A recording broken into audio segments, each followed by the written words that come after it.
I thought that I was a pretty good mortarman, but they didn't make a mortarman out of me. They gave me a BAR, and they made me second in command of the squad. And what I thought was always funny, from the time that I got through with basic training, that's all I did was a second in command. Although I was in the mortar squad, we were still airborne, then. I think we only had 5 people, and that included the squad leader. And like I say, when I joined, they had a small company, but like I say, there was probably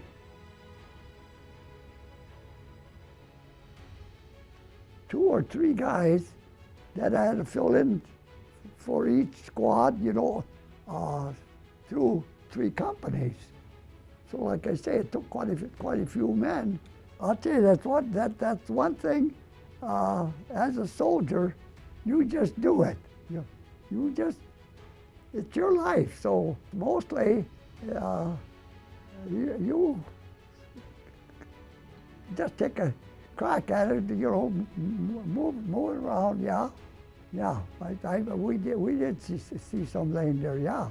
You kind of feel sorry, it's a human being, and yeah, it's not it's a good side in one way, but it's deep down, it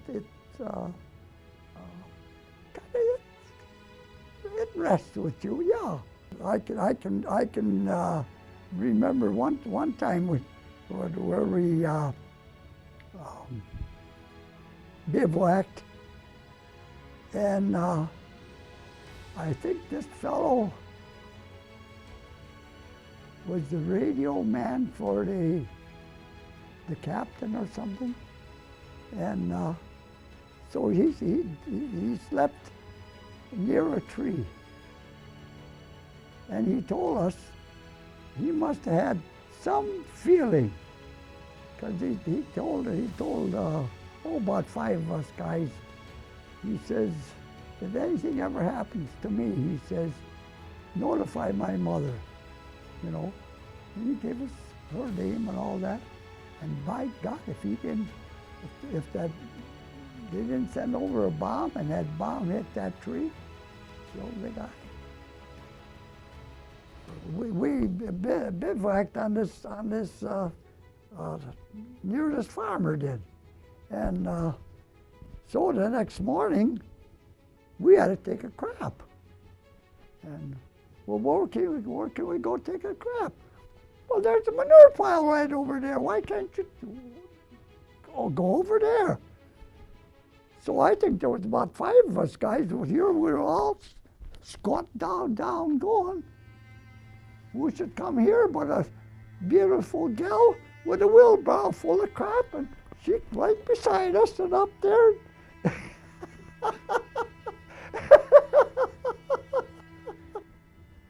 Now I was an expert mortarman, 60mm mortarman, and so they put me on outpost. I don't know why I caught all of those kind of jobs. Maybe the kids weren't able to handle it or what, but I don't know. But here I was in the prone position, out watching, and all at once 3 60mm mortars came. If they would have came behind me, I wouldn't be here. But they landed about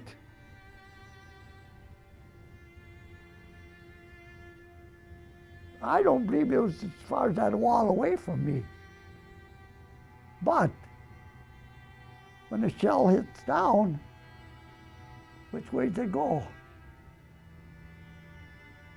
When it hits back, it rises. So, you better say I was kissing Mother Earth.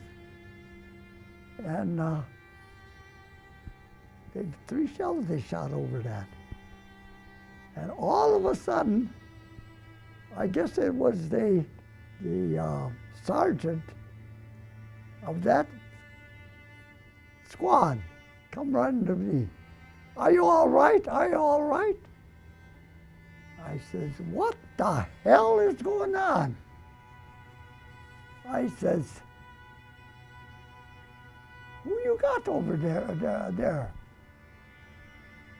Well, he says, we got guys that they just came from all the training they had was basic training.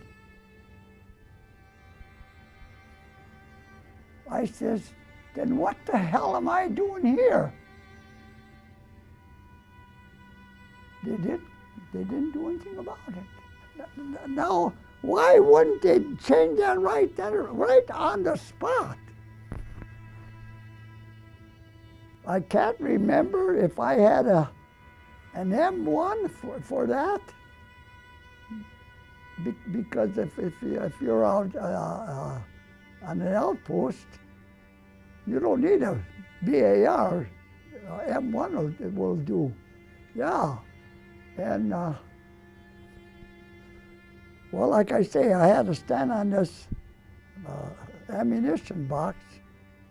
And like you say, you got to have your head covered with, you know, and you can just look out, but they can still see that thing moving. And evidently, that's what happened. Once I heard that, Andy, you better jump. And I'll tell you, I no more than thought of that, and I was in midair, and that thing hit behind me. If it would have hit before me, I'd have been gone. I got it it busted my little toe all the way up to my, in my back. Yeah.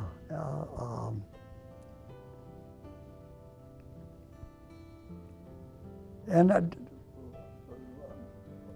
I know it knocked me out for I don't know how long, if it was 15 seconds or what, and it wasn't too long after that. Then a sergeant or somebody came over and he says, "Are you all right?" And well, I says, "I'm alive." I says, my leg bothers me. And well, he says, "You just wait." He said, we'll have a stretcher come and get you. So I'd say 10 or 15 minutes, they were there, took me out, and they took me to a barn. I never seen a barn like that. It was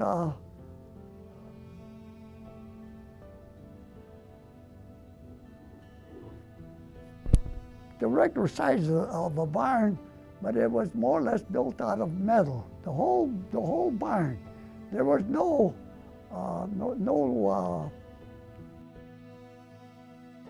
there was nothing in between. That was way up near the roof. They had supports up there, but they had a door on that end, and a door on that end. And I don't know what they were firing or what they were firing, but that door over there would go boom, boom, boom, boom. Scared the shit out. I was the only thing in that barn. I must have laid there for half hour, maybe longer. Yeah, I was scared of shit. Stretchers, what carried me out a certain distance, then the ambulance carried me in. I'll tell you, it didn't take them very long to operate though. Yeah, they took took shrapnel out up in here. They took shrapnel out of my back, and they had, I had some in here, but they says at the time, we do what we have to do.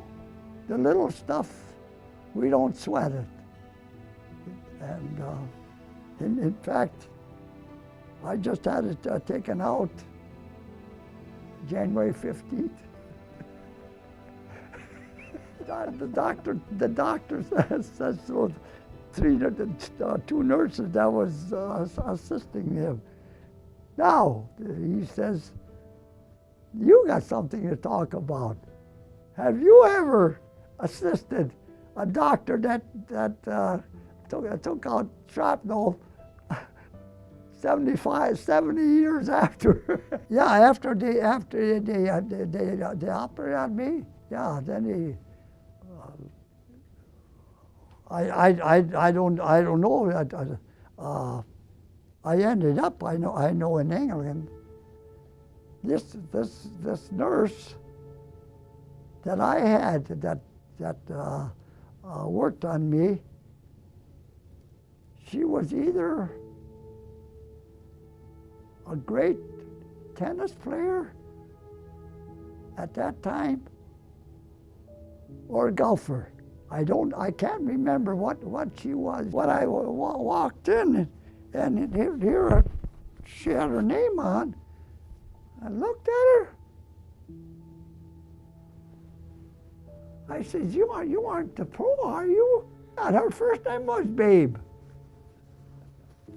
Yeah, you know, and she was a strong woman. And she took care of me, you know. My left leg was stiff. And so she says this one day, well, Ambrose, she says, I think today we're going to work on your knee. And so she got one hand over there and got her arm underneath here. And all she did, she just moved it. I bet you she didn't move it that far. But I went up about that far. Boy, did that hurt. Holy cow. She went like that, geez, like I said, I left that outfit that you lay on. Yeah, there's lots of hair under that. I was ready to walk. And then I gradually, you know, that ride home, oh yeah, I got on Queen Mary. Good feeling. You know, we weren't on that long. It seemed to me at this one hospital, there was two guys from Wisconsin, I and another one, and there were two guys from Michigan. And us two guys from Wisconsin had leg trouble, and the two Michigan guys had arm trouble. Yeah, good. Here it was at last, an official. Germany had tossed in the towel. People were letting off steam and having themselves one whale at a time. The way I figure, they'd earned it. Oh yeah, they were real happy. Oh yeah, they celebrated real good, yeah. Well, I'll tell you, what I heard, before I got home. Our little girl here, when she was creeping, we had some real good landlords. When I had noticed I was going into service, we were paying $29 a month rent. And so I went down and told the people downstairs that we couldn't afford $29, that my wife was going to go live with her sister, you know. And we were talking. Finally, Mister says, he says, how would $19 be? I says, you mean $19 rent a month? He says, yes. I says, I think we can handle that. I worked for Gilbert Paper Company in Menasha. And every soldier that went into service, he got $10 a month. And I told him from the start, I says, you send that to my wife. So what a few bucks I could send home besides, yeah, she could manage. Yeah, and they had a front stairway going up, and they had a back stairway that would go up. Well, she took care of Janet while my wife went to work. And all at once, Grandma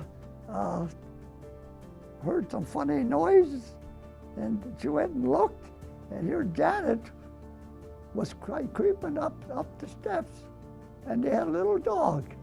And every time she'd move, the dog would move a step. And that's how she was creeping up the steps. With that dog was taking care of her.